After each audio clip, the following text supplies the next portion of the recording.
தற்போது பல்கலைக்கழக மாணவர் நெல்சன் மண்டேலா நம்மளோட இணைப்பில் இருக்கிறார். அவரிடம் பேசலாம். வணக்கம். வணக்கம். சொல்லுங்க.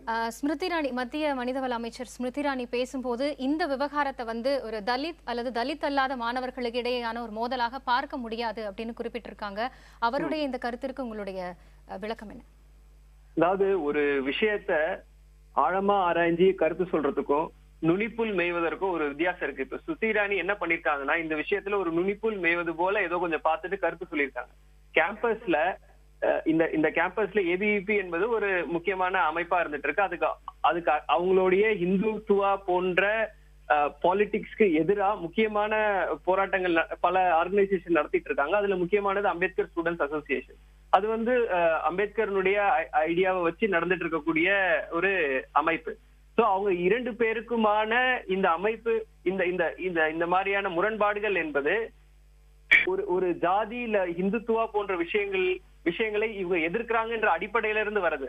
சோ அந்த ஆழத்தை புரிஞ்சிக்காம இந்த ஒரு இன்சிடென்ட் அன்னைக்கு நைட்டு முசாஃபர் நகர் பாக்கியே ஸ்கிரீன் பண்ணி அதனால இந்த இன்சிடென்ட் வந்திருந்தாலும் அந்த கான்ஃபிளிக்ட்க்கு பின்னாடி இருக்கிறது இந்த ஜாதியத்தின் மீதான இரண்டு ஆர்கனைசேஷனுக்கு இருக்கிற வேறுபாடான பார்வைகள். அதை அவங்களால புரிஞ்சிக்க மறுப்பாங்க.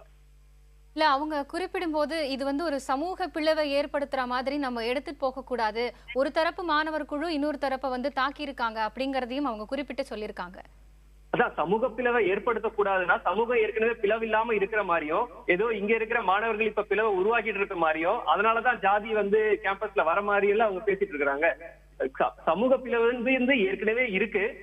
அதை இந்த மாதிரியான கருத்து மோதல்களின் மூலமாக ஒரு ஒற்றுமைக்கு கொண்டு வர முயற்சி தான் பாலிடிக்ஸ்ல பண்ணணுமே தவிர கருத்து மோதல்கள் தான் சமூக பிளவு உருவாக்குன்றது மாதிரி பேசிட்டு இருந்தா எப்படி? இன்னொரு விஷயம் என்னன்னா, அந்த மாணவர் எழுதிய அந்த தற்கொலைக்கு முன்னாடி மாணவர் எழுதிய அந்த கடிதத்தோட பிரதி கிடைச்சிருக்கு. அதுல அமைச்சர் பெயரோ இல்ல அந்த பல்கலைக்கழக அதிகாரிகள் பெயரோ குறிப்பிடப்படவில்லை அப்படிங்கிற ஒரு கருத்தையும் அவங்க தெரிவிச்சிருக்காங்க. இதை எப்படி பார்க்கறீங்க? அது கரெக்ட். அது என்ன அப்படின்னு சொன்னா, அது ரோஹித்தினுடைய பெருந்தன்மையை காமிக்குது. இன்னும் சாவும் போது அவர் நினைச்சிருந்தா இந்த மாதிரியா பர்சனலா யாரையாவது பழிவாங்கன்னா பேர் எழுதி வச்சு கூட செத்து இருக்கலாம். அது ரோஹித்தினுடைய பெருந்தன்மையை காமிக்குது. அது பின்னாடி ஒளிஞ்சுக்கிட்டு இந்த அமைச்சர்கள் தப்பிக்க நினைக்கிறது சரியில்லை. இப்ப இந்த விவகாரத்துல என்ன நடவடிக்கை எடுக்கணும் அப்படின்னு நீங்க விரும்புறீங்க? அதாவது பந்தாரு தத்தாத்ரேயா எந்த விதமான டைரக்டான இன்வெஸ்டிகேஷனும் இல்லாம ஒரு ஸ்ட்ராங்கான ஸ்டேட்மெண்ட், அதாவது HCU யூனிவர்சிட்டி ஆஃப் ஹைதராபாத் ஒரு den of casteist extremist and anti national politics நடக்கிற இடம்னு சொல்லி எந்த விதமான இதுவுமே இல்லாம ஒரு கன்க்ளூசிவ் ஸ்டேட்மெண்ட், பொறுப்புல இருக்கிறவர் அப்படி ஒரு கன்க்ளூசிவ் ஸ்டேட்மெண்ட் MHRDக்கு அனுப்பியிருக்க கூடாது. அதே மாதிரி யூனிவர்சிட்டியில நடக்கிற ஒரு சின்ன டிசிப்ளினரி இஷ்யூ மீதான கமிட்டியில இவ்வளவு பெரிய பிரஷரை போட்டிருக்க கூடாது. அது ஒரு கிரிமினலான நடவடிக்கை. சோ அதனால அவர் மேல நடவடிக்கை எடுக்கணும்னு சொல்லலாம். இன்னொரு விஷயம் என்னன்னா, இந்த தவறான தகவல்களோட அடிப்படையில தான் இவ்வளவு பெரிய போராட்டங்கள் நடந்துட்டு இருக்கு. அதனால இந்த சம்பவத்தினுடைய உண்மை தன்மையை வெளிப்படுத்துவதற்காகவே இந்த செய்தியாளர் சந்திப்பு அப்படிங்கறதையும் ஸ்மிருதி இரானி குறிப்பிட்டு சொல்லியிருக்காங்க. ஒட்டுமொத்தமாக அவர்களுடைய இந்த செய்தியாளர் சந்திப்பை நீங்க எப்படி பார்க்கறீங்க? அதான் அவங்க கவர்மெண்டோட ஃபேஸை சேவ் பண்றதுக்காக தான் இந்த செய்தியாளர் சந்திப்பு. அது உங்களுக்கும் தெரியும், எல்லாருக்கும் தெரியும். இந்த உண்மையை கொண்டு வரதுக்காக செய்தியாளர் சந்திப்புல எப்படி உண்மை வரும்? உண்மை களத்துல வரும்.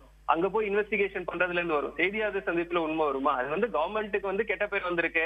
மினிஸ்டர்கள் நேரடியா இன்வால்வ் ஆயிருக்காங்க, கடிதம் எழுதியிருக்காங்க. அது எல்லாருக்குமே தெரிஞ்சு போச்சு. சோ கவர்மெண்டோட ஃபேஸை சேவ் பண்றதுக்காக ட்ரை பண்ணிட்டு இருக்காங்க. Obviously she failed in her efforts.